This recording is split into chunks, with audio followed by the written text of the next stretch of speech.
मुरैना शराब कांड से जुड़ी बड़ी खबर मिल रही है। जहरीली शराब से आज 3 और लोगों की मौत हो गई है।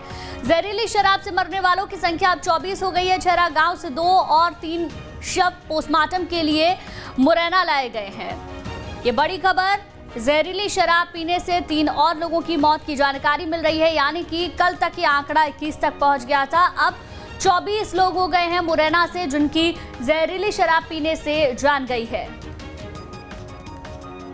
छेरा गांव से 2 और 3 शव पोस्टमार्टम के लिए मुरैना भेजे गए हैं।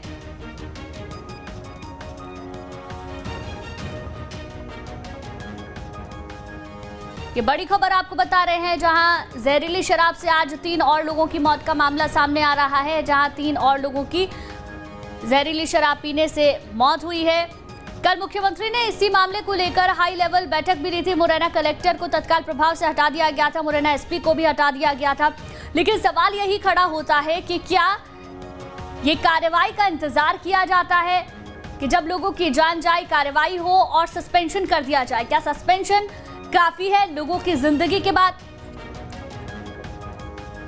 इन सब के बीच में सरकार का यही कहना है कि सरकार कार्रवाई कर रही है, कदम उठा रही है। लेकिन बड़ा सवाल इसलिए भी कि मुरैना से पहले उज्जैन में भी 14 लोगों की जान जहरीली शराब पीने से जा चुकी है। अब इन सब के बाद धीरे धीरे आंकड़ा बढ़ता जा रहा है। पहले 12 लोगों की जान गई, आंकड़ा 20 हुआ और अब 24, और हो सकता है कि आने वाले दिनों में आंकड़ा और भी ज्यादा बढ़ जाए। मुख्यमंत्री ने हाई लेवल बैठक भी कर ली थी। उस बैठक में मुरैना एसपी को और मुरैना कलेक्टर को तत्काल प्रभाव से हटा दिया गया था। थानेदार को जिस दिन यह मामला सामने आया तभी हटा दिया गया। अब देखना यह होगा कि कितने और लोगों की जिंदगी जाती है। अभी तक सिर्फ 2 ही मुख्य आरोपी इस पूरे मामले में पकड़े गए हैं, जबकि 7 नामजदों के खिलाफ केस दर्ज किया गया है। पुलिस कब तक उन्हें पकड़ती है ये भी देखने वाली बात होगी। और आंकड़ा धीरे धीरे जिस तरीके से बढ़ रहा है, मामला और भी बड़ा होता जा रहा है।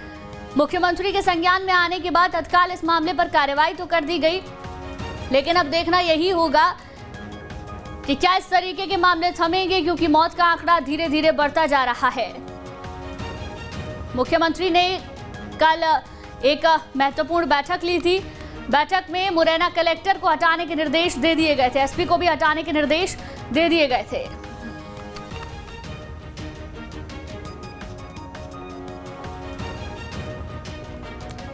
तो 3 शव पोस्टमार्टम के लिए मुरैना भेजे गए हैं। 3 और लोगों की जान जाने की जानकारी मिल रही है जहरीली शराब पीने की वजह से। कल ये आंकड़ा 21 हो गया था और अब 3 और लोग, कुल मिलाकर मुरैना से 24 लोग अपनी जान गंवा चुके हैं।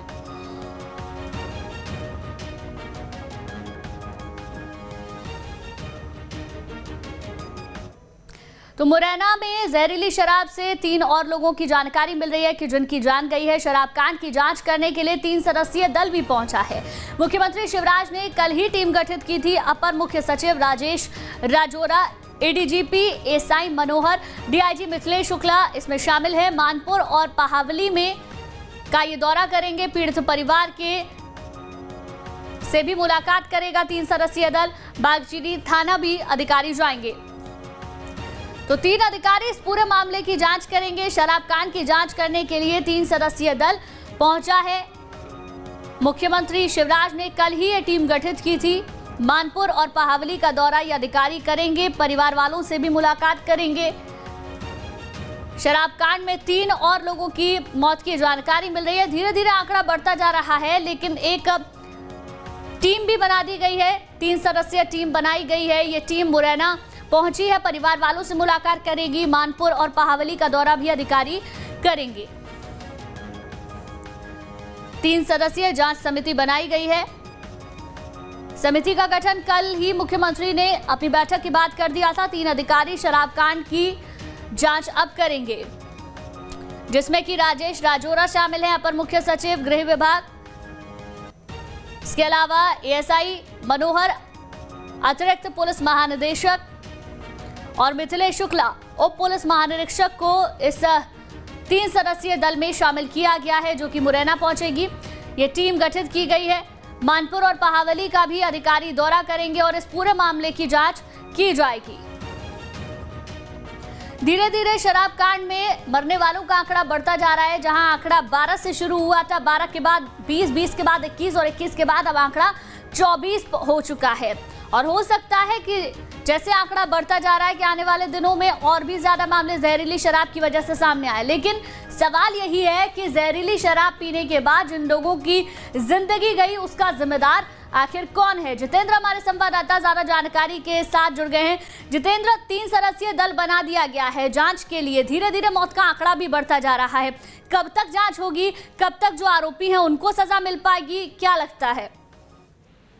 बिल्कुल, देखिए सबसे बड़ी बात यहाँ पर यही निकल कर आती है कि अभी तक जांच जो है वो पूरी नहीं हो पाई है और आंकड़ा है मौत का वो लगातार बढ़ता जा रहा है, जो अपने आप में कहीं ना कहीं काफी ज्यादा संकट में है और चिंतित में है। और जाहिर सी बात है, देखिए सरकार ने कल कलेक्टर के अलावा एसपी को हटा दिया, एक थाने के एक बीट के स्टाफ को पूरा हटा दिया, सब लोगों पर कार्रवाई कर दी। देखिए कार्रवाई करना आपने करी है, अच्छी बात है कि आपने कम से कम ये इसका परिणाम जरूर निकल कर आया है कि अगर कोई इस तरह का कार्य कर रहा है और अगर कोई उस बीट का जो लोग उसमें सम्मिलित थे उनको हटाया गया। लेकिन सबसे बड़ी बात यह है कि इस तरह का जो नेक्सस है उसको तोड़ना एक बड़ी बात है, क्योंकि अभी तक कई लोग ऐसे हैं जो फरार हैं और इसके पीछे की जो कहानी है वो जानना जरूरी है कि आखिर ऐसे कौन लोग थे जो इस तरह का कार्य कर रहे थे और उनके पीछे राजनीतिक। बिल्कुल जितेंद्र, सबसे बड़ी बात यही है कि आज जब मामला सामने आया है तो कार्रवाई हो रही है और कार्रवाई भी उतनी तेजी से नहीं हो रही जितनी तेजी से होनी चाहिए। लेकिन जिम्मेदार अपनी जिम्मेदारियों को अगर पहले से ही निभाते आते तो शायद आज ये नौबत ना आती, 24 लोगों की जिंदगी ना जाती।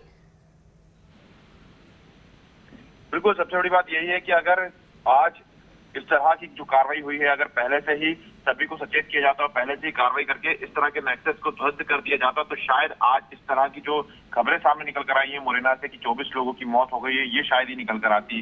अब जरूरत है एक कड़ा एक्शन लेने की, क्योंकि देखिए अगर कड़ा एक्शन नहीं लिया और पूरे मध्य प्रदेश में, सिर्फ मुरैना या उज्जैन की बात नहीं करेंगे, अगर पूरे मध्य प्रदेश में अगर इस तरह से नहीं किया गया तो आने वाले दिनों में और भी ज्यादा जो मौतें हैं वो नकली और जहरीली शराब पे चलते हो सकती है। अब देखना ही होगा कि सरकार किस पूरे मामले को किस तरह से लेती है और कितना चिंतित होकर कार्य करती है और साथ ही मध्य प्रदेश के अंदर चल रहे बड़े नेटवर्क को किस तरह से ध्वस्त करती है। ठीक है जितेंद्र, बने रहिए हमारे साथ, जानकारी लेंगे आपसे आज।